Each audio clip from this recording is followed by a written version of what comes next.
It's a star-studded lineup for day 2 of SEC Media Days Craze. I'm Atlanta News First Sports Director Bailey Burmaster. 16 teams over the 4-day event. Tuesday's teams have high expectations. Tennessee, Texas, and Georgia were the only teams in the SEC to make that first 12-team playoff. However, no one actually made it to that national championship game. The Longhorns still one of the new boys on the block and are trying to prove that it can consistently win the biggest games and maybe even win it all. Kirby Smart and the Georgia Bulldogs are defending SEC champs, but last season's expectations fell short.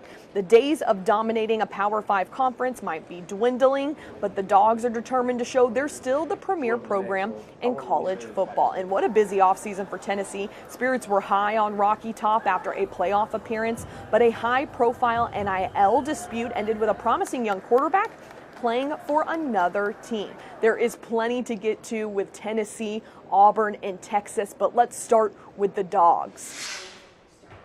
The expectations are the same as always for the Georgia Bulldogs. Head coach Kirby Smart coming off winning his 3rd SEC title. However, this team no longer feels like it's head and shoulders above all the rest. Gunnar Stockton was thrust into chaos last season to start that Sugar Bowl, but now he's had the full offseason under center as the leader for this team. I was able to catch up with him and CJ Allen to discuss the expectations for the 2025 season.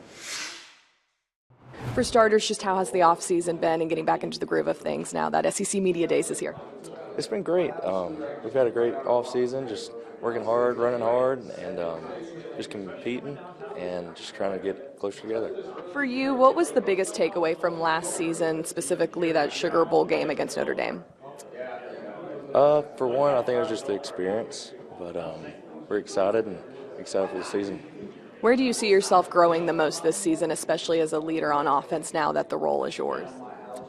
I think just being, as the role, just being more vocal, and I think being more vocal has come with connecting with the guys and just knowing how everybody is, and that's helped a lot. When you look at this team as a whole and going into this season, you could almost say Georgia's a little bit more of an underdog than they have been in the past because of the level of play in the SEC. How do you guys look at that, or do you feel like you're still top dog?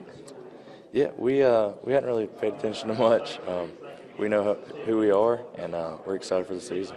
What are you most excited about to execute in this offense once season comes around? What are the things that fans can look forward to? Yeah, I'm excited just for the first game, just run out there and just have fun and compete and just be able to have fun with the guys. When you look at this receiver room, who are you most excited to get that ball to this season? I don't know if there's one guy.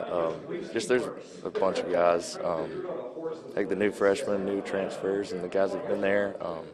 We've had a great time this offseason coming together and throwing and getting to know each other. What would you say are the fair expectations heading into the 2025 season? I think expectations around Georgia are always to win every game and just compete. And I think for us is just to enjoy it while we're doing it. Thank you, Gunnar. Thank you. What would you take away from last season with how things ended in the Sugar Bowl with that loss to Notre Dame? I think just it ended. We can't do nothing about it. We can't bring nothing from the past right now. So I think we can just leave that in the past and move on from there. How are you shouldering a new role going into the season? Mykel Williams, Jalen Walker, Malachi Stark, some big names that were leaders on this team, and it seems like you might be one of those people who will step into that leadership role this season. I think I'm just excited to go out there and play with my team, and just be with them. I think us as a team, we're not focused on one person, this guy, we lost this guy. So I think as a whole, we just coming together. When you look at your game, how have you done with, diagnosing snaps and pre-snap communication? I think you always can get better with that, That just come with reps. You got to get reps. I don't think you can do it without reps. So I think just being able to get those reps day in and day out has kind of been huge. What would you say about playing defense for Georgia and something that's, that's a hard thing to do and an expectation that's pretty high? I think it just means something different, be able to scrap it up for the University of Georgia. I think as a whole, we kind of feel the same way, being here. It just says a lot. We're honored to be here, but, I think we just want to play that Georgia way. What's going to be Kirby's message going into this 2025 season? I think the biggest thing, just having fire, passion, and energy is something we want to have as a team. That's part of our DNA trait. So I think anytime, new season, that's kind of been the message, because it always fall back on our DNA traits. What are your expectations for this team this season? Obviously, you know, we just want to just come in and just do our thing, you know, and win. You know, we're not focused on down the road. We just focus on working hard and just getting better day in, day out. When you look at that schedule for this season, you know, last year was not an easy schedule for Georgia, not that easy again this year, but what kind of challenge does that pose, and is that something you guys take on with pride? No doubt. We definitely take it on with pride. I think when you sign up for the SEC, that's what you sign up for. You know what you come here, especially coming to a place like Georgia, that's what you sign up for. So I think a lot of us just excited for that. Thank you, CJ. Thank you.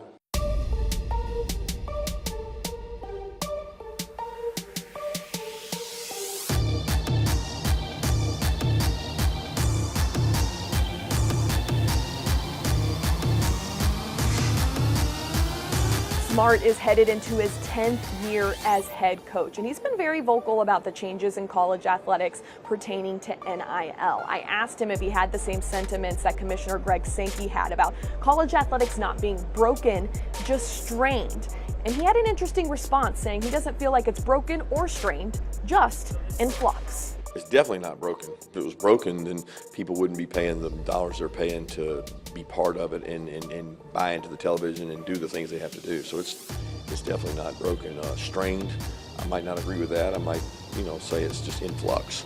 It's in constant change, and who can change fastest? I'm very comfortable with where college football is. I'm excited about where it is. Still ahead, two UTs take the podium, Tennessee and Texas, both making it into the playoff, but not getting to the end goal of that national championship game. Steve Sarkisian and Josh Heupel are on deck.